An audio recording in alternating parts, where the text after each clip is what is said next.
Welcome back to EduInfo Kannada. ಬೆಳಗ್ಗೆ ನಾನು ಒಂದು ವೀಡಿಯೋ ಮಾಡಿದ್ದೆ, ಏನಂದರೆ ಯಾರಿಗೆಲ್ಲ SSB ಸ್ಕಾಲರ್ಶಿಪ್ ಬಂದಿಲ್ಲ ಅವರೆಲ್ಲ ಏನೆಲ್ಲ ಸ್ಟೆಪ್ನ ಫಾಲೋ ಮಾಡಬೇಕು ಅಂತ ವೀಡಿಯೋ ಮಾಡಿದ್ದೆ. ಅದಕ್ಕೆ ತುಂಬ ಜನ ವಿದ್ಯಾರ್ಥಿಗಳು ಕಾಮೆಂಟ್ಸನ್ನು ಮಾಡಿದ್ದೀರಾ. ನಿಮ್ಮ ಡೌಟ್ಸ್ ಕುರಿತಂತೆ ತುಂಬ ಜನ ವಿದ್ಯಾರ್ಥಿಗಳು ಕಮೆಂಟ್ಸ್ ಮಾಡಿದ್ದೀರಾ. ಆ ಎಲ್ಲ ವಿದ್ಯಾರ್ಥಿಗಳು ಕೂಡ ಡೌಟ್ಸ್ನ ನೀವು ಕ್ಲಾರಿಫಿಕೇಷನ್ ಮಾಡ್ಕೊಡ್ತಾ ಬರ್ತೀನಿ. ಏನಂದರೆ ಪ್ರತಿಯೊಬ್ಬರಿಗೂ ರಿಪ್ಲೈ ಕೊಡ್ತಾ ಕೂತ್ಕೊಂಡ್ರೆ ತುಂಬ ಜನ ವಿದ್ಯಾರ್ಥಿಗಳಿಗೆ ಅದು ಫುಲ್ ಕ್ಲಾರಿಫಿಕೇಷನ್ ಆಗಲ್ಲ. ಅದಕ್ಕೋಸ್ಕರ ಡೈರೆಕ್ಟಾಗಿ ನಾನು ವೀಡಿಯೋ ಮಾಡಿ ತಿಳಿಸ್ಕೊಡ್ತಾ ಬರ್ತೀನಿ. ಯಾರೆಲ್ಲ ಕಮೆಂಟ್ ಮಾಡಿದ್ದೀರಾ ಅವರು ನೋಡ್ಬೋದು, ಮತ್ತು ಯಾರೆಲ್ಲ ಹೊಸದಾಗಿ ಚಾನಲ್ ನೋಡ್ತಿದ್ದೀರಾ ಪ್ಲೀಸ್ ಸಬ್ಸ್ಕ್ರೈಬನ್ನು ಮಾಡ್ಕೊಳ್ಳಿ. ಯಾಕಂದರೆ ನೀವು ಸಬ್ಸ್ಕ್ರೈಬನ್ನು ಮಾಡ್ಕೊಳ್ಳೋದ್ರಿಂದ ನಿಮಗೆ ನೋಟಿಫಿಕೇಷನ್ ಬೇಗ ಬರುತ್ತೆ, ಮತ್ತು ಆದಷ್ಟು ಬೇಗ ನಿಮಗೆ SSB ಸ್ಕಾಲರ್ಶಿಪ್ ರಿಲೇಟೆಡ್ ಯಾವುದೇ ಅಪ್ಡೇಟ್ಸ್ ಇದ್ದರೂ ಕೂಡ ಫಸ್ಟ್ ನಿಮಗೆ ಬರುತ್ತೆ ವೀಡಿಯೋ ಅದು. ಮತ್ತು ಪ್ರತಿಯೊಂದು ಅಪ್ಡೇಟ್ಸನ್ನು ಕೂಡ ನಾನು ಕ್ವಿಕ್ಕಾಗಿ ಇನ್ಸ್ಟಾಗ್ರಾಮಲ್ಲಿ ಅಪ್ಡೇಟನ್ನು ಮಾಡ್ತಿರ್ತೀನಿ. ಒನ್ಸ್ ನೀವು ಹೋಗಿ ಇನ್ಸ್ಟಾಗ್ರಾಮಲ್ಲೂ ಕೂಡ ಫಾಲೋವನ್ನು ಮಾಡ್ಬೋದು. ಇವಾಗ ಡೈರೆಕ್ಟಾಗಿ ವೀಡಿಯೋಕ್ಕೆ ಬರೋದಾದರೆ ಮೊದಲನೇ ಕಮೆಂಟ್ ಬಂದು ಮ್ಯಾನೇಜ್ಮೆಂಟ್ ಸ್ಟೂಡೆಂಟ್ಸ್ಗೆ ಬರಲ್ವಾ? ಇದು ಮೋಸ್ಟ್ ಆಫ್ ಆಲ್ ಎಲ್ಲರೂ ಕೇಳ್ತಾರೋ ಕ್ವಶನ್ ಆಗಿದೆ, ಮ್ಯಾನೇಜ್ಮೆಂಟ್ ಸ್ಟೂಡೆಂಟ್ಸ್ಗೆ ಬರಲ್ವಾ ಅಂತ. ಲಾಸ್ಟ್ ಇಯರ್ ನಿಮಗೆಲ್ಲ ಗೊತ್ತಿರೋ ಹಾಗೆ ಮ್ಯಾನೇಜ್ಮೆಂಟ್ ಸಮ್ ಸ್ಟೂಡೆಂಟ್ಸ್ಗೆ ಕೊಟ್ಟಿದ್ದರು, ಸಮ್ ಸ್ಟೂಡೆಂಟ್ಸ್ಗೆ ಹೋಲ್ಡಿಂಗಲ್ಲಿತ್ತು ಅಮೌಂಟು. ಆದ್ದರಿಂದ ಈ ಸಲ ಬಂದು ತುಂಬ ಜನ ವಿದ್ಯಾರ್ಥಿಗಳಿಗೆ ಇವಾಗ 90% ಬರುತ್ತೆ ಅಂತ ಕನ್ಫರ್ಮ್ ಆಗಿದೆ. ಬಟ್ ಅಕ್ಯುರೇಟಾಗಿ 100% ಆಗಿ ಬಂದೇ ಬರುತ್ತೆ ಅಂತ ಇನ್ನೂ ಎಲ್ಲೂ ಕೂಡ ಮೆನ್ಷನನ್ನು ಮಾಡಿಲ್ಲ. ಬಟ್ ಒಂದು ಓಪನ್ ಅಂದರೆ 90% ಬರುತ್ತೆ. ಬಟ್ ಅದು ಯಾವಾಗ ಬರುತ್ತೆ ಅಂತ ಕೂಡ ಇನ್ನೂ ಕನ್ಫರ್ಮ್ ಆಗಿಲ್ಲ. ಐ ಹೋಪ್ ನಿಮಗೆ ಕ್ಲಾರಿಫಿಕೇಶನ್ ಸಿಗುತ್ತೆ ಅಂತ ಅಂದ್ಕೊಳ್ತೀನಿ.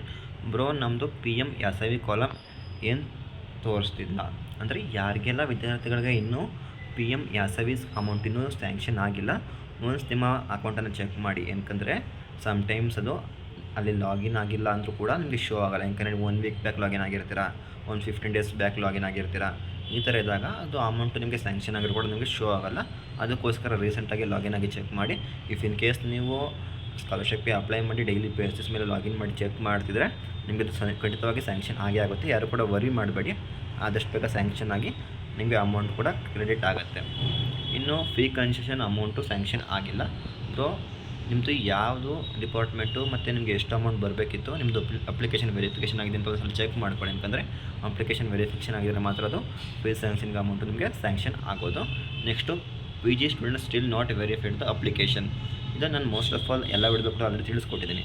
ಇಫ್ ಇನ್ ಕೇಸ್ ನೀವು ಸ್ಕಾಲರ್ಶಿಪ್ಗೆ ಅಪ್ಲೈ ಮಾಡಿ ಆಲ್ರೆಡಿ ತುಂಬ ದಿನ ಆಗಿದೆ ಅಂದರೆ ಕೈಂಡ್ಲಿ ವಿಸಿಟ್ ಡಿಪಾರ್ಟ್ಮೆಂಟ್ ಅಂತ. ನೀವು ರೀಸೆಂಟಾಗಿ ಅಪ್ಲೈಯನ್ನು ಮಾಡಿದರೆ ಸ್ವಲ್ಪ ದಿನ ವೆಯ್ಟ್ ಮಾಡಿ. ಒಂದು 4 ಮಂತು, 5th ಮಂತು, 6 ಮಂತ್ ಆಗಿರೋ ಕೂಡ ನೀವು ದಯವಿಟ್ಟು ನೀವು ಡಿಪಾರ್ಟ್ಮೆಂಟ್ಗೆ ವಿಸಿಟ್ ಮಾಡಿ ನಿಮ್ಮ ತಾಲೂಕು ಆಫೀಸ್ ವೆರಿಫಿಕೇಷನ್ ಎಸ್ ಮಾಡ್ಕೊಳ್ಳಿ. ಇನ್ ಕೇಸ್ ನೀವು 1 ಮಂತ್ 2 ಮಂತ್ ಆಗಿದೆ ಅಂದರೆ ಯಾರು ಕೂಡ ವಿಸಿಟ್ ಮಾಡಿಬಿಡಿ. ಯಾಕಂದರೆ ಆಫ್ಟರ್ 3 ಮಂತ್ಸ್ ಆದಮೇಲೆ ಅದು ಖಂಡಿತವಾಗಿ ನಿಮಗೆ ವೆರಿಫಿಕೇಷನ್ ಆಗುತ್ತೆ. ಆಫ್ಟರ್ 3-4 ಮಂತ್ಸ್ ಆಗಿದ್ದು ಕೂಡ ನಿಮ್ಮದು ವೆರಿಫಿಕೇಷನ್ ಆಗದೇ ಇರೋದ್ರಿಂದ ಒಂದು ನೀವು ತಾಲೂಕು ಆಫೀಸ್ಗೆ ವಿಸಿಟ್ ಮಾಡಿ ನಿಮ್ಮ ಅಪ್ಲಿಕೇಶನನ್ನು ವೆರಿಫಿಕೇಷನನ್ನು ಮಾಡ್ಕೊಳ್ಳಿ. ಇನ್ನು ನೆಕ್ಸ್ಟ್ ಕಾಮೆಂಟ್ ನೋಡೋದಾದರೆ, ಅಣ್ಣ PM ಅಮೌಂಟು OBC ನನ್ನ ಫ್ರೆಂಡ್ಸ್ ಎಲ್ರಿಗೂ ಬಂತು, ನನಗೆ ಮಾತ್ರ ಬಂದಿಲ್ಲ, ಏನು ಮಾಡಬೇಕು? ಸೊ ಇದನ್ನು ತುಂಬ ಜನ ವಿದ್ಯಾರ್ಥಿಗಳು ನಾನು ಆಲ್ರೆಡಿ ಹೇಳಿದ್ದೀನಿ. ಯಾಕಂದರೆ ಬ್ಯಾಚ್ ವೈಸ್ ನಿಮಗೆ ಅಮೌಂಟನ್ನು ಸ್ಯಾಂಕ್ಷನಿಂಗ್ ಮಾಡಿದ್ರೋದ್ರಿಂದ ನಿಮಗೆ ಬರೋ ಸ್ವಲ್ಪ ಡಿಲೇ ಆಗುತ್ತೆ. ಯಾಕಂದರೆ ನಿಮ್ಮ ಫ್ರೆಂಡೇ ಬೇರೆ ಬ್ಯಾಚ್ ಇರ್ತಾರೆ, ನೀವೇ ಬೇರೆ ಬ್ಯಾಚ್ ಇರ್ತಾರೆ. ಆದ್ದರಿಂದ ನಿಮಗೆ ಅಮೌಂಟ್ ಬರೋದು ಸ್ವಲ್ಪ ಡಿಲೇ ಆಗುತ್ತೆ. ಐ ಹೋಪ್ ನಿಮಗೆ ಅಂಡರ್ಸ್ಟ್ಯಾಂಡ್ ಆಗಿದೆ ಅಂತ ತಿಳ್ಕೊಳ್ತೀನಿ. ಅದು SSB ಪೋರ್ಟಲ್ ಓಪನಿಂಗ್ ಬಂದು ಸರ್ವರ್ ಪ್ರಾಬ್ಲಮ್ ಇದೆ, ಅಂದರೆ ಸಮ್ಟೈಮ್ಸ್ ಅದು ಶೋ ಆಗೋಲ್ಲ. ಆದಷ್ಟು ಎಲ್ಲರೂ ಕೂಡ ಮಾರ್ನಿಂಗ್ ಲಾಗಿನ್ ಮಾಡಲಿಕ್ಕೆ ಟ್ರೈ ಮಾಡಿ. ಒಂದು ಬೆಳಗ್ಗೆ 6 o'clock, 5:30, 7 ಈ ಥರ ನೀವು ಲಾಗಿನ್ ಮಾಡಲಿಕ್ಕೆ ಟ್ರೈ ಮಾಡಿದಾಗ ಸರ್ವರ್ ಆ ಥರ ಬ್ಯುಸಿ ಇರೋಲ್ಲ. ಒನ್ಸ್ ನೀವು ಅರ್ಲಿ ಮಾರ್ನಿಂಗ್ ಟ್ರೈ ಮಾಡಿ, ಅದು ಲಾಗಿನ್ ಖಂಡಿತವಾಗಿ ಆಗೇ ಆಗುತ್ತೆ. 2022-23 ಮ್ಯಾನೇಜ್ಮೆಂಟ್ ಅಪ್ಡೇಟ್ ಕೊಡಿ ಸರ್. ಅವ್ರು ಕ್ಯಾನ್ಸಲ್ ಮಾಡಿರೋದು 2023-24 ಅವರಿಗೆ ಅಲ್ಪ ಒಬ್ಬರು ನಾನು ನಿಮಗೆ ಆಲ್ರೆಡಿ ತಿಳಿಸ್ಕೊಟ್ಟಿದ್ದೀನಿ. ಏನಕಂದರೆ 2022-23 ಏನಾಗಿದೆ ಅಂದರೆ ಸ್ವಲ್ಪ ಜನ ವಿದ್ಯಾರ್ಥಿಗಳಿಗೆ ಆಲ್ರೆಡಿ ಅಮೌಂಟನ್ನು ಸ್ಯಾಂಕ್ಷನಿಂಗ್ ಮಾಡಿ ಅಕೌಂಟ್ ಕೂಡ ಹಾಕಿದರು. ಅದರಿಂದ ಸಮ್ಟೈಮ್ಸ್ ಅದನ್ನು ಕ್ಯಾನ್ಸಲ್ ಕೂಡ ಮಾಡಿದ್ದಾರೆ. ಅಂದರೆ ಅದು ಸಂಪೂರ್ಣವಾಗಿ ಕ್ಯಾನ್ಸಲ್ ಮಾಡಿಲ್ಲ, ಬಟ್ ಹೋಲ್ಡಿಂಗಲ್ಲಿದೆ ಅಮೌಂಟ್ ಇನ್ನೋದು ಕೂಡ. ಬಟ್ ಆಲ್ಮೋಸ್ಟ್ ಬರಲ್ಲ, ಬಟ್ ಅದು ಹೋಲ್ಡಿಂಗಲ್ಲಿದೆ, ಬರುತ್ತಾ ಇಲ್ವಾ ಅಂತ. ಈ ಇಯರ್ ಬಂದು ಇನ್ನೂ ಕನ್ಫರ್ಮ್ ಆಗಿಲ್ಲ, ಕಂಪ್ಲೀಟಾಗಿ ಕ್ಯಾನ್ಸಲ್ ಮಾಡಿದ್ದಾರೆ ಅಂತ ಇನ್ನೂ ಕನ್ಫರ್ಮ್ ಆಗಿಲ್ಲ. ಐ ಹೋಪ್ PM SIV ಯೋಜನೆ ಅಮೌಂಟ್ ಆದರೂ ಬಂದೇ ಬರುತ್ತೆ ಮ್ಯಾನೇಜ್ಮೆಂಟ್ ಅವ್ರಿಗೆ. ಇನ್ ಕೇಸ್ ನಮ್ಮದು SSB ಸ್ಕಾಲರ್ಶಿಪ್ ಏನಿದೆ ಅದು ಬಂದಿಲ್ಲ ಅಂದರೂ ಕೂಡ PM SIV ಯೋಜನೆ ಸ್ಕಾಲರ್ಶಿಪ್ ಬರುತ್ತೆ. ಸೊ ಅದನ್ನು ಒನ್ಸ್ ನೀವು ಚೆಕ್ ಮಾಡಿ ಬ್ರೋ. ನನ್ನದು ಆಧಾರ್ ಸೀಡಿಂಗ್ ವಿತ್ ಬ್ಯಾಂಕ್ ಅಂತ ಇದೆಯಲ್ಲ ಬ್ರೋ, ಅದು ನೋ ಅಂತ ಇದೆ ಬ್ರೋ. ನಾನು ನಿಮ್ಗೆ ಅಲ್ಲಿ ತುಂಬ ವಿಡಿಯೋ ತಿಳಿಸ್ಕೊಟ್ಟಿದ್ದೀನಿ. ಏನಂದರೆ ಇಫ್ ಇನ್ ಕೇಸ್ ನಿಮಗೆ ತಾಲೂಕು ಆಫೀಸ್ ವೆರಿಫಿಕೇಷನ್ ಪ್ಲಸ್ ನಿಮ್ಮದು ಆಧಾರ್ ಸೀಡಿಂಗ್ ಎಸ್ ಆಗಿಲ್ಲ ಅಂದರೆ ನಿಮ್ಮ ಬ್ಯಾಂಕಿಗೆ ಹೋಗಿ ನಿಮ್ಮ ಆಧಾರ್ ಕಾರ್ಡನ್ನು ನಿಮ್ಮ ಬ್ಯಾಂಕ್ ಅಕೌಂಟ್ಗೆ ಲಿಂಕ್ ಮಾಡಿಸಿ, ಅಥವಾ NPC ಮ್ಯಾಪಿಂಗ್ ಮಾಡಿಸಿ, ಅಥವಾ ಆಧಾರ್ ಸೀಡಿಂಗ್ ಮಾಡಿಸಿ. ಇದನ್ನು ಹೇಳಿ ಒಂದು ಸಾವಿರ ಹತ್ರ ಮಾಡಿಸಿ. ಯಾಕಂದರೆ ಅದು ಆಧಾರ ಮಾತ್ರ ನಿಮಗೆ ಅಮೌಂಟ್ ಬರೋದು. ಅದಕ್ಕೋಸ್ಕರ ನೆಗ್ಲೆಕ್ಟ್ ಮಾಡಬೇಡಿ, ಆಧಾರ್ ಸೀಡಿಂಗ್ ಕಂಪಲ್ಸರಿ ಮಾಡಿಸಿ ಬ್ರೋ. PM SIV ಸ್ಕಾಲರ್ಶಿಪ್ ಬಂದರೆ SSBದು ಬರಲ್ವ ಬ್ರೋ, ಪ್ಲೀಸ್ ಹೇಳಿ ಬ್ರೋ. ಅಂದರೆ ಇವಾಗ ಏನಾಗ್ತಿದೆ ಅಂದರೆ ಫಸ್ಟು ಎಲ್ಲ ವಿದ್ಯಾರ್ಥಿಗಳಿಗೂ ಕೂಡ 2ರಲ್ಲಿ 1 ಸ್ಯಾಂಕ್ಷನಿಂಗ್ನ ಮಾಡ್ತಾರೆ. ಯಾಕಂದರೆ ಎಲ್ಲ ವಿದ್ಯಾರ್ಥಿಗಳಿಗೂ ಫಸ್ಟ್ ಸ್ಕಾಲರ್ಶಿಪ್ ಬರಬೇಕಲ್ವ, ಅದಕ್ಕೋಸ್ಕರ 2ರಲ್ಲಿ 1 ನಿಮಗೆ ಖಂಡಿತವಾಗಿ ಬಂದೇ ಬರುತ್ತೆ. ಇನ್ನು ಲೇಟರ್ ಪಾರ್ಟ್ ಏನಿದೆ ಅಂದರೆ ಸಮ್ ವಿದ್ಯಾರ್ಥಿಗಳು ಏನಾಗಿದೆ ಅಂದರೆ ಯಾರು ಅರ್ಲಿಯಾಗಿ ಸ್ಕಾಲರ್ಶಿಪ್ಗೆ ಅಪ್ಲೈನ ಮಾಡಿದ್ರಿ ಅವ್ರಿಗೆ ಆಲ್ಮೋಸ್ಟು ಮಾರ್ಚು ಏಪ್ರಿಲಲ್ಲಿ ಯಾರಿಗೆ ಅಮೌಂಟ್ ಬಂದಿದೆ ಆಲ್ರೆಡಿ SSP ಸ್ಕಾಲರ್ಶಿಪ್ ಅವರಿಗೆ ಬಂದು ಇವಾಗ PMACV ಅಮೌಂಟ್ ಬರ್ತಾಯಿದೆ.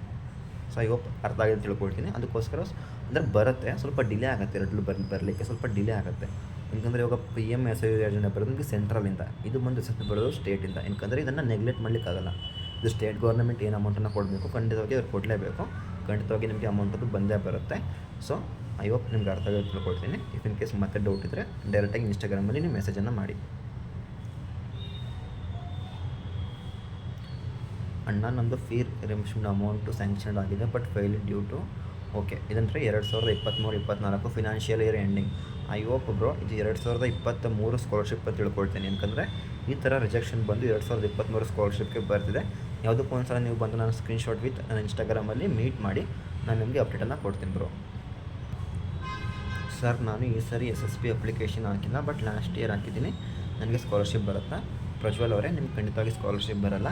ಯಾಕಂದರೆ ಖಂಡಿತವಾಗಿ ರಿನ್ಯೂವಲ್ ನಾನು ಮಾಡ್ಕೊಂಡ್ರೆ ಮಾತ್ರ ನಿಮಗೆ ಸ್ಕಾಲರ್ಶಿಪ್ ಅಪ್ಲೈ ಆಗೋದು. ನೀವು ರಿನ್ಯೂವಲ್ ಮಾಡಿಲ್ಲ ಅಂದರೆ ನಿಮಗೆ ಸ್ಕಾಲರ್ಶಿಪ್ ಬರೋಲ್ಲ. So next year if in case ನೀವು ಸ್ಟಡಿ ಮಾಡ್ತಿದ್ರೆ ನೆಕ್ಸ್ಟ್ ಇಯರ್ ಅಪ್ಲೈನ ಮಾಡ್ಕೊಳ್ಳಿ 24-25 ಬ್ರೋ. ನನಗೆ ಫೀ ಕನ್ಸೆಷನ್ ಬಂದಿದೆ, SSP ಬರುತ್ತೆ ಬ್ರೋ, ಪ್ಲೀಸ್ ಹೇಳಿ ಬ್ರೋ. ಒಂದು ಕ್ಲಾರಿಫಿಕೇಷನ್ ಏನು ಅಂದರೆ ನಿಮಗೆ ಬಂದು SSP ಆಗಿರ್ಬೋದು ಫೀ ಕನ್ಸೆಷನ್ ಆಗಿರ್ಬೋದು ಎರಡೂ ಕೂಡ ಒಂದೇ. ಇಫ್ ಇನ್ ಕೇಸ್ ನೀವು OBC ಸ್ಟೂಡೆಂಟ್ ಆಗಿದ್ದರೆ ನಿಮ್ಗೆ ಎರಡು ಒಂದೇ ಆಗಿರುತ್ತೆ. SC ST ಸ್ಟೂಡೆಂಟ್ ಆಗಿದ್ದರೆ ಅಲ್ಲಿ ನಿಮಗೆ ಮೇಂಟೆನೆನ್ಸ್ ಅಮೌಂಟ್ ಬೇರೆ ಬರುತ್ತೆ, ಏನು ಫೀ ಸ್ಯಾಂಕ್ಷನ್ ಅಮೌಂಟ್ ಬರುತ್ತೆ ಅದನ್ನೇ SSP ಅಮೌಂಟ್ ಅಂತ ನಾವು ಹೇಳೋದು. ಐ ಹೋಪ್ ನಿಮಗೆ ಅರ್ಥ ಆಗುತ್ತೆ ಅಂತ ಅಂದ್ಕೊಳ್ತೀನಿ. ಅಮೌಂಟು ಶೋ ಆಗ್ತಿಲ್ಲ ಸರ್, ಅಮೌಂಟು ಶೋ ಆಗ್ತಿಲ್ಲ ಅಂದರೆ ಪ್ಲೀಸ್ ಒಂದು ತಾಲೂಕು ಆಫೀಸ್ ವೆರಿಫಿಕೇಷನ್ ಆಗಿದೆ ಅಂತ ಕನ್ಫರ್ಮ್ ಮಾಡಿ, ಮತ್ತು ನೀವು ಯಾವಾಗ ಅಪ್ಲೈ ಮಾಡಿದ್ರೆ ನೋಡ್ಕೊಳ್ಳಿ. ನಿಮಗೆ ಅಂದರೂ ಅಮೌಂಟ್ ಸ್ಯಾಂಕ್ಷನ್ ಆಗುತ್ತೆ. If in case taluk office verification ಆಗಿಲ್ಲ ಅಂದರೆ ಅದನ್ನು ಒಂದು ವೆರಿಫಿಕೇಷನನ್ನು ಮಾಡಿ.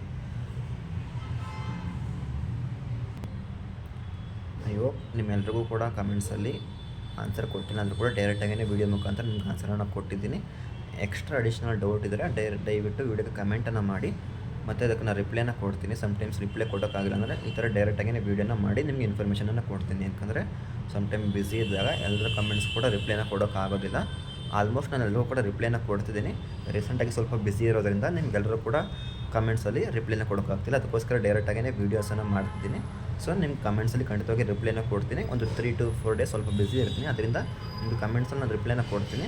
ಆದರೆ ಅದಕ್ಕಿಂತ ಮೊದಲು ನಾನು ವೀಡಿಯೋದಲ್ಲೇ ಮಾಡಿ ನಿಮಗೆ ಇನ್ಫಾರ್ಮೇಷನ್ ತಿಳಿಸ್ಕೊಡ್ತೀನಿ. ಯಾಕಂದರೆ ವೀಡಿಯೋ ಮಾಡಿದಾಗ ಆಲ್ಮೋಸ್ಟ್ ಎಲ್ಲರೂ ಕೂಡ ತಿಳಿಯುತ್ತೆ. ಇವಾಗ ನಾನು ಜಸ್ಟ್ ನಿಮ್ಮ ಕಮೆಂಟನ್ನು ಮಾಡಿದಾಗ ಕೇವಲ ನಿಮಗೆ ಮಾತ್ರ ತಿಳಿಯೋದ್ರಿಂದ ಆಲ್ಮೋಸ್ಟ್ ಎಲ್ಲರೂ ಕೂಡ ತಿಳಿಯಲ್ಲ. ಅದಕ್ಕೋಸ್ಕರ ವೀಡಿಯೋ ಮಾಡಿದ್ರೆ ಬೆಟರ್ ಅನಿಸುತ್ತೆ ನನಗೆ. ನಿಮ್ಮ ಒಪಿನಿಯನ್ ಏನಿದೆ ತಿಳಿಸಿ. ಯಾಕಂದರೆ ಕಮೆಂಟ್ಸ್ಗೂ ವೀಡಿಯೋ ಬೇಕು ಅಂದರೆ ನಾನು ನಿಮಗೆ ಡೈಲಿ ಬೇಸಿಸ್ ಮೇಲೆ ನೀವೇನು ಕಮೆಂಟ್ಸ್ ಮಾಡ್ತೀರೋ ಅದಕ್ಕೆ ನಾನು ನಿಮಗೆ ರಿಪ್ಲೈನ ಕೊಡ್ತೀನಿ. ಅಂದರೆ ನಿಮ್ಮ ಒಬ್ಬರಿಗೆ ರಿಪ್ಲೈನ ಕೊಡೋದ್ರಿಂದ ತುಂಬ ಜನಕ್ಕೆ ಅದು ರೀಚ್ ಆಗುತ್ತೆ. ಅದಕ್ಕೋಸ್ಕರ ಹೇಳ್ತಿರೋದು. ಐ ಹೋಪ್ ನಿಮ್ಮೆಲ್ಲರೂ ಕೂಡ ಅಂಡರ್ಸ್ಟ್ಯಾಂಡ್ ಆಗಿ ತಿಳ್ಕೊಳ್ತೀನಿ. ಮತ್ತೆ ಏನು ಅಡಿಷ್ನಲ್ ಡೌಟ್ ಇದ್ದರೂ ಕೂಡ ಡೈರೆಕ್ಟಾಗಿ ನನಗೆ ಇನ್ಸ್ಟಾಗ್ರಾಮ್ ಮೆಸೇಜನ್ನು ಮಾಡಿ. ಯಾಕಂದರೆ ಇನ್ಸ್ಟಾಗ್ರಾಮಲ್ಲಿ ಮೆಸೇಜನ್ನು ಮಾಡಿದಾಗ ನೋಟಿಫಿಕೇಷನ್ ಬರುತ್ತೆ ನನಗೆ. ನೋಟಿಫಿಕೇಷನ್ ಬಂದಾಗ ನಾನು ಕ್ವಿಕ್ಕಾಗಿ ರಿಪ್ಲೈನ ಕೊಡ್ತೀನಿ. ಬಟ್ ನೀವು ಯೂಟ್ಯೂಬಲ್ಲಿ ಮೆಸೇಜ್ ಕಮೆಂಟನ್ನು ಮಾಡಿದಾಗ ಏನಾಗುತ್ತೆ ಅಂದರೆ ಸಮ್ಟೈಮ್ಸ್ ಅದು ನಮಗೆ ನೋಟಿಫಿಕೇಷನ್ ಬರೋಲ್ಲ. ಮತ್ತು ನಾವಾಗೇ ಯೂಟ್ಯೂಬ್ನ ವಿಸಿಟ್ ಮಾಡೋರು ಕೂಡ ಅಥವಾ YT ಸ್ಟುಡಿಯೋ ಓಪನ್ ಮಾಡೋರು ಕೂಡ ನಮಗೆ ಅದು ಶೋ ಆಗೋಲ್ಲ. ಅದಕ್ಕೋಸ್ಕರ ನಿಮಗೆ ರಿಪ್ಲೈ ಬರೋ ಸ್ವಲ್ಪ ಡಿಲೇ ಇರುತ್ತೆ. ಬಟ್ ನಿಮಗೆ ಇನ್ಸ್ಟಾಗ್ರಾಮಲ್ಲಿ ನೀವು ಡೈರೆಕ್ಟಾಗಿ DM ಮಾಡಿದಾಗ ನಿಮಗೆ ಆದಷ್ಟು ಬೇಕಾದ್ರೆ ರಿಪ್ಲೈನ ಬರುತ್ತೆ. ಅದಕ್ಕೋಸ್ಕರ ಇನ್ಸ್ಟಾಗ್ರಾಮಲ್ಲಿ ಮೆಸೇಜ್ ಮಾಡಿ ನಿಮ್ಗೆ ಏನೇ ಆನ್ಸರ್ ಬೇಕು ಕೂಡ ನಾನು ನಿಮಗೆ ಇನ್ಫಾರ್ಮೇಷನನ್ನು ತಿಳಿಸ್ಕೊಡ್ತೀನಿ. ಇದು ಇವತ್ತಿನ ವೀಡಿಯೋ ಆಗಿತ್ತು. ತುಂಬ ಜನ ವಿದ್ಯಾರ್ಥಿಗಳು ಏನು ಮಾಡ್ತಿದ್ದೀರ ಅಂದರೆ ಚಾನಲ್ ಸಬ್ಸ್ಕ್ರೈಬ್ ಮಾಡ್ಕೊಳ್ಳದೆ ನೀವು ವೀಡಿಯೋ ನೋಡ್ತಿದ್ದೀರಾ. ಅಂದರೆ ಸಬ್ಸ್ಕ್ರೈಬ್ ಮಾಡಿಕೊಂಡ್ರೆ ನಿಮ್ಗೆ ಏನು ಕೂಡ ಲಾಸ್ ಆಗೋಲ್ಲ. ಒನ್ಸ್ ಸಬ್ಸ್ಕ್ರೈಬ್ ಮಾಡ್ಕೊಂಡು ವೀಡಿಯೋ ನೋಡಿ. ಸಬ್ಸ್ಕ್ರೈಬ್ ಮಾಡ್ಕೊಳ್ಳೋದ್ರಿಂದ ನಿಮಗೆ ತುಂಬ ಚೆನ್ನಾಗಿರೋ ಅಪ್ಡೇಟ್ಸನ್ನು ಕೊಡ್ತಾ ಬರ್ತೀನಿ. Okay, thank you for watching video. ಮುಂದಿನ ವೀಡಿಯೋದಲ್ಲಿ ಸಿಗೋಣ. ಧನ್ಯವಾದಗಳು.